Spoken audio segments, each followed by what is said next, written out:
HOA Karen calls 911 demanding I leave my ranch. Her son needs it until she learn it I'm the sheriff. At 5:47 in the morning, 3 police vehicles entered my ranch. Their lights cut through the fog. My horses ran toward the fence. My dogs started barking.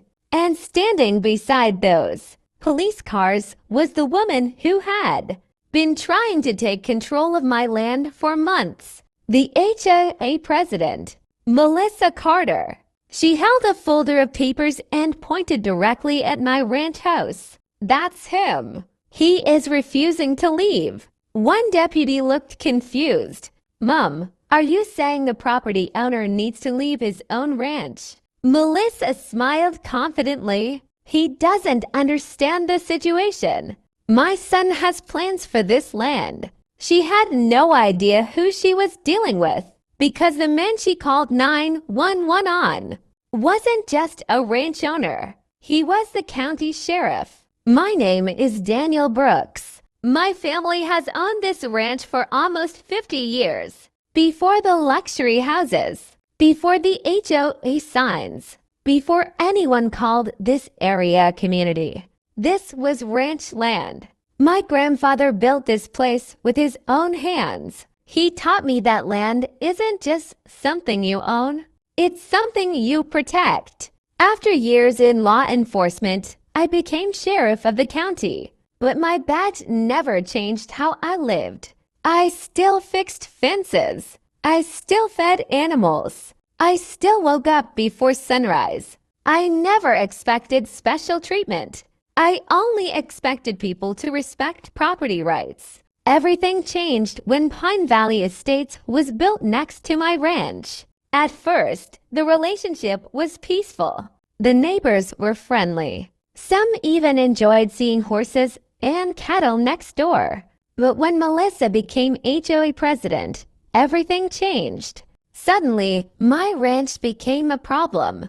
My fences were unattractive. My animals were incompatible with neighborhood standards. My property was affecting home values. Then one day, Melissa arrived with her son Tyler. And that's when I realized this was never about rules. It was about my land. Melissa stood at my gate with a property map. Daniel, we need to talk about the future of this ranch. I looked at the papers. They showed my pasture divided into development lots. I looked at Tyler. Why is my property on your map? Melissa answered, my son has a business plan. This land would be perfect. I laughed. Perfect for who? She became serious. The HOA community would benefit. I shook my head. This is private property. That answer didn't satisfy her because Melissa wasn't used to hearing no. A few days later, I received an HOA violation notice. The claims were unbelievable. Unauthorized agricultural activity, unapproved structures, negative visual impact. The fee, $2,500. I called Melissa. Do you understand this ranch existed before your HOA?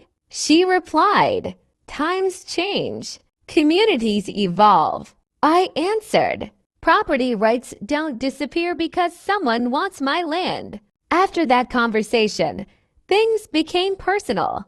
The HOA started sending inspections. They photographed my fences. They measured my barn.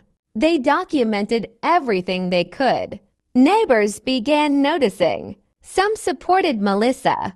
Others quietly told me they thought she was going too far. Then came the final warning. The HOA claimed I was illegally occupying land needed for community expansion. That was the moment I knew this wasn't a simple disagreement. They were trying to pressure me into giving up. The situation got worse. Melissa began telling residents that my ranch was blocking future development. She made it sound like I was harming the community, but she never mentioned one important detail. My family owned the land, not the HOA, not her son, me. Then came the 911 call. According to the report, Melissa claimed there was an unauthorized person refusing to leave private property. The property was mine. The unauthorized person was the owner. When deputies arrived, I stayed calm. I wanted to know exactly what she had told them. One deputy asked, "Sir, can you identify yourself?" I handed him my license. He looked at it, then looked at me. "Sheriff Brooks," I nodded. Immediately, the situation changed, but I stopped everyone. Don't treat this differently because of my position. Treat it based on the facts. The facts were simple. Melissa had called law enforcement over a property dispute, but the biggest mistake she made was creating a record. The 911 call, the HOA letters, the inspection reports. Everything was documented. My attorney reviewed everything. Then he found something interesting. A forgotten county document from decades earlier. A development agreement signed before Pine Valley Estates was built. And inside that agreement was a restriction. The HOA could not claim control over neighboring private ranch land. The document changed everything. Melissa had spent months telling people the HOA had authority, but the original agreement said the opposite. The HOA could create rules inside its own community. It could not expand those rules onto my property, especially not to force a land sale. When my attorney presented the document to the HOA board, the room went silent. One board member asked, "Did Melissa know about this?" Nobody answered. Then another document appeared, an internal email. Melissa had written, "We need pressure applied until he considers selling." That email proved everything. This was never about safety, never about appearance, never about community standards. It was about getting my land. The neighborhood turned against Melissa.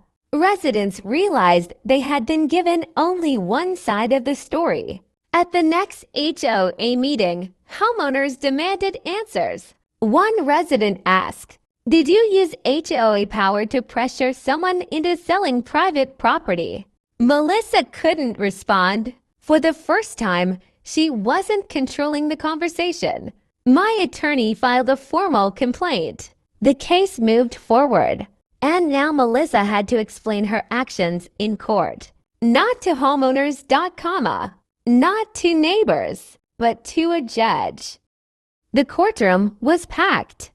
Homeowners wanted answers. The judge reviewed every piece of evidence. The HOA letters, the inspection reports, the 911 recording, the internal emails, the original development agreement. The evidence showed a clear pattern. The HOA had crossed its authority.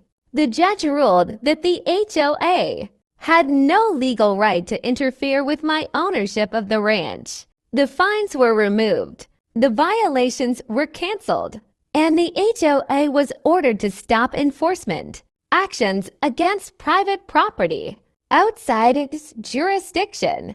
Months later, Pine Valley Estates changed. A new HOA board was elected. Rules were rewritten. Residents demanded more transparency, and Melissa resigned. As for my ranch, nothing changed. The fences stayed. The horses stayed. The land stayed exactly where it had always been. Looking back, the lesson was simple. Rules matter. Houses matter. Communities matter. But property rights matter too. Because no matter how powerful someone thinks they are, a document, a law, and the truth can change everything. If you enjoyed this story, don't forget to like this video, subscribe to Vanessa's HOA, and turn on notifications so you never miss another unbelievable HOA story. Question for viewers: what would you do if your HOA tried to take control of your private property? Would you fight back or try to negotiate first? Let us know in the comments.